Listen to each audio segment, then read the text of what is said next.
So Gavin McInnes, and by the way, it's not like the, quote, women and minorities are getting something going with Hillary and the globalists. They want them even more poor. That's why they target them. I mean, this is so obvious. That's the frustrating thing is if progressives, in their mind, it goes like this. There's the left that wants to help the poor and give blacks welfare, and that's nice. And then there's the mean Republicans who want to deny everyone. They're all about austerity, and they say, you don't need money, you're a lazy piece of trash. It's never occurred to them that we here on the right, the libertarians, the conservatives, a lot of the Republicans, we don't like welfare for black people because we don't think it's good for them. And we've seen examples of this time and time again. Look at American Indians. They've been hurt with welfare and freebies. Freebies leave you worse off. Well, sure. I mean, the reservation was set up to dehumanize them. Exactly. But we didn't evolve to like free stuff. We didn't evolve to get free college. We evolved to have punishment for bad decisions. And if you spent $250,000 taking speech pathology at NYU, you got to be punished. That was a dumb move. Well, look at how they say don't feed the squirrels at the park. I mean, because they turn into these obese, mindless, lazy creatures. Yes. Well, they still like to talk about how the poor in America are starving and how there's so many hungry children. John Stossel summed it up best. He said, the biggest problem America has right now is that our poor eat too much. Fine, look at this hot bikini bod this woman has. And you go, look, I'm not judging you, lady, but you're dying. And this is what we keep doing. We keep normalizing bad behavior or vices, really. And we do this with trans. We go, it's good that you're becoming a woman. It's healthy that you're removing your penis. And we're giving children hormone blockers because we're saying it's good that you think you're a woman and you're a man, even though... Well, my issue is, why do I have to pay for it? I mean, if anybody wants to cut their wee-wee off, that's their issue. But why am I paying for it?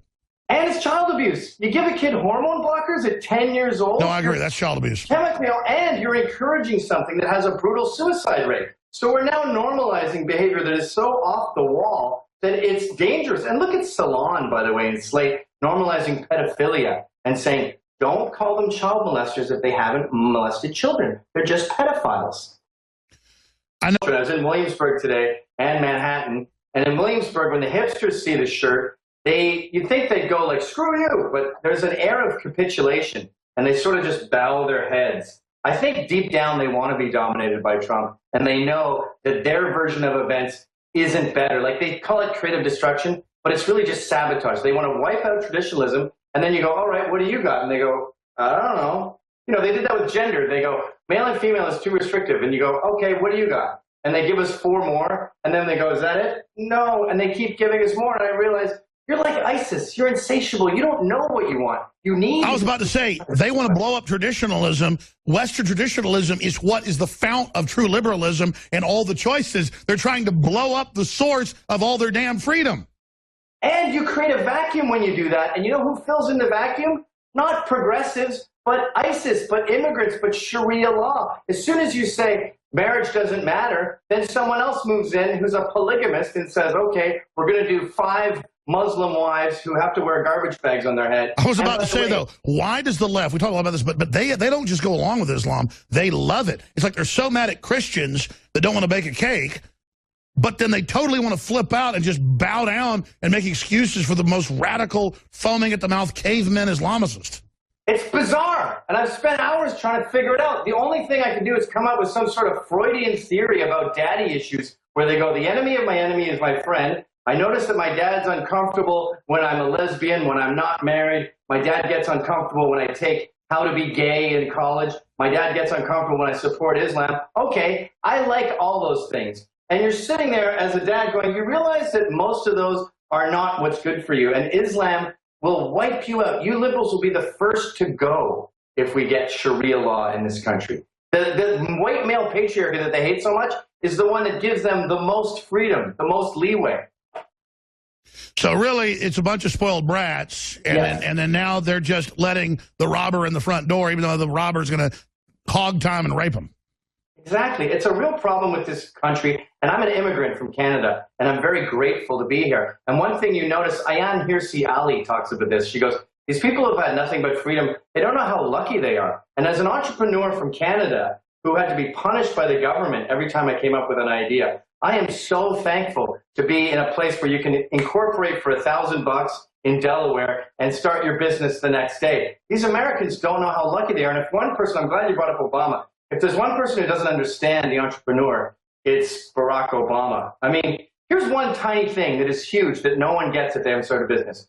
For every success, I estimate you have 12 failures. So when you go to a water park like Great Wolf Lodge, know that those brothers from Madison, Wisconsin, who started that, had a dozen brutal failures where their wives were thinking of leaving them, where they were overdrawn at the bank, where they were looking forward into an abyss of bankruptcy. They kept plugging away and they made it. But someone like Barack comes along who's never really done anything like that, and he goes, well, someone just gave you a water park.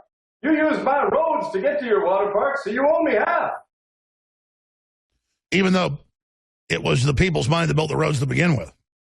Yes, and you better not say that in New York, because when I go upstate, I pay at least $40 in tolls coming back and forth. So the roads here are not free, and we still have to struggle to get our taxes below 50%. I mean, New York is communist in a lot of ways, and these ingrates think it should be more. These anarchist punks who hate rules want more regulation. I was about to say, everything's upside down.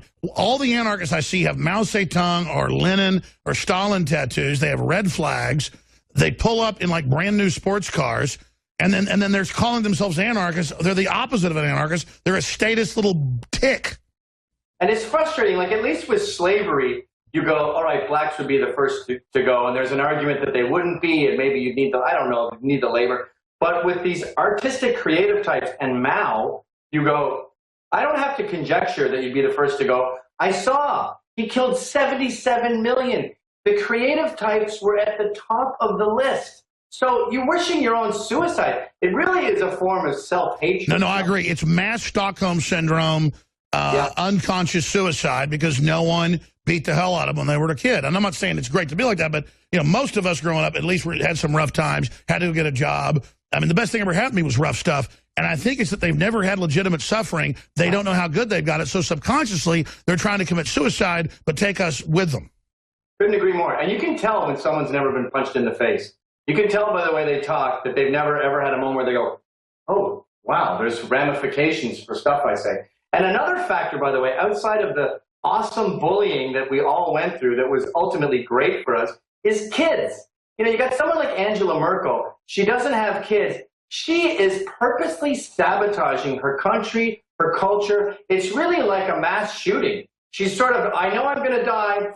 I'm going to take as many Germans down with me as I can.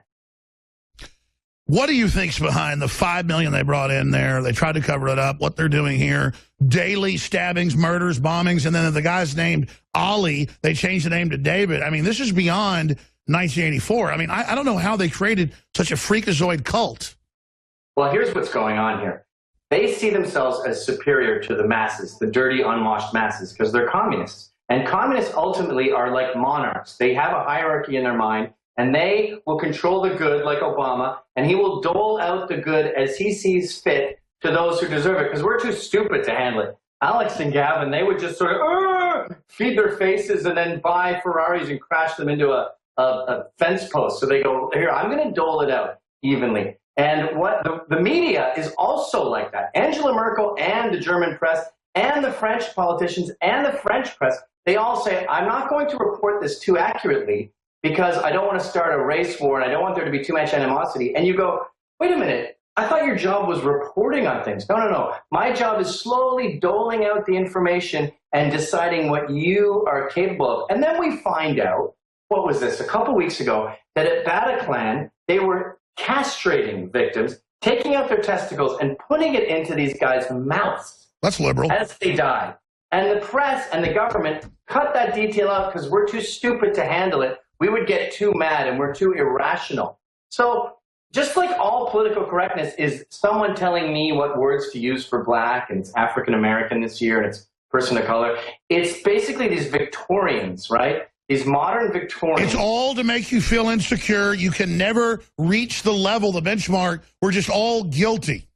Yes. And the irony is they're telling us about things that they've never tried that we live in. And that's why I love that You Didn't Build That. I can't recommend this book enough. Michelle Malkin who built that, where she's pretty apolitical about it, and she just goes through the guys who invented air conditioning, the guy Maglite, Flashlight, the Roeblings who built the steel bridges, all these great stories of entrepreneurs. And you just think, I wish I could force Obama and all these communists to read this. Because when you read about entrepreneurs, the people who built the Western world, you don't see these greedy, rappers on jet skis. You see guys working their fingers to the bone for the betterment of society in general. I mean, look at air conditioning alone. Because there's an instinctive need to build things and innovate in the highest levels of the human spirit, transcending things. And Gavin McInnes is our guest. You're absolutely right. You look at communist countries, they can't even ever make cars. They have to buy their ships and tank factories from somebody else. I mean, look at North Korea. Look how South Koreans are even beating out the Japanese as innovators now. The North can't make a car. Look at the Russians, some of the best mathematicians and engineers in the world. Under communism, they can hardly make cars. I mean, it's so obvious that the claim that the state creates stuff is pure baloney. I know, and it goes, I keep going back to evolution, which ultimately is code for God. I don't like to say God around atheists because they shut their ear holes, but sure. Isn't it curious that when we go against evolution and we say, actually, I'm going to go against this 250,000-year-old pattern of hunting a woolly mammoth, throwing a spear, getting a woolly mammoth, and just start doling out woolly mammoths to people and see how it goes. What you're doing there is you're playing God. And when you play God, you're messing with his formula, and it ultimately blows up in your face. That's right, the animating contest of running them down, running them over the side of a cliff, and then cutting it up and processing it for the winner, or you die. It's not work. It creates a culture. Instead, imagine just people sitting around with woolly mammoth meat being dropped by helicopters. We wouldn't be here.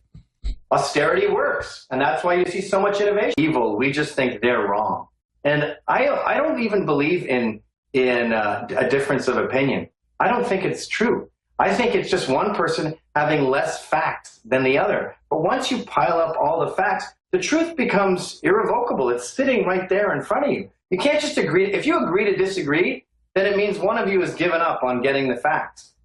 It's also an issue of emotion versus facts, too, right? Because look at the Rio Olympics, and the producer said that you had to head out here in a minute. Are you still good to go? Yes, I do. I got to go. Okay, all right, cool. Well, then I'll let you head off. But it reminds me of also Rio, right? Because they say, oh, emotionally, it's like, well, we're going to give them a chance. It's amazing. It's going to be so fun.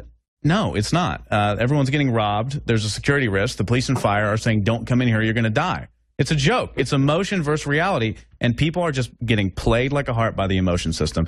Final comments before you got to head off, Gavin McInnes. I would like to say, as an immigrant to America who has lived all over the world, I was born in England, I've lived in China, I was raised mostly in Canada, I am honored to be here. And the level of ingratitude here, the number of ingrates is downright embarrassing. I mean, when I saw Roots playing on Memorial Day, it made me want to go up to a vet and just apologize. These people are so ungrateful. These Americans are so ungrateful about this wonderful country we have where we accept more immigrants than any other country in the world combined. We are more religiously tolerant. We treat gays better than anyone else. We treat women better than anyone else. And if you want to talk about Northern Europe, okay, let's talk about the entire West then. The point is that we are the most civilized and free, and we seem to be getting the most derision for it. I think that Americans need to go on a world tour and come back and kiss the ground they walk on, because it really is an honor being part of this country. Very well said. Gavin McInnes, compoundmedia.com. Thanks so much for joining. Had a good talking to you. Thanks for having me.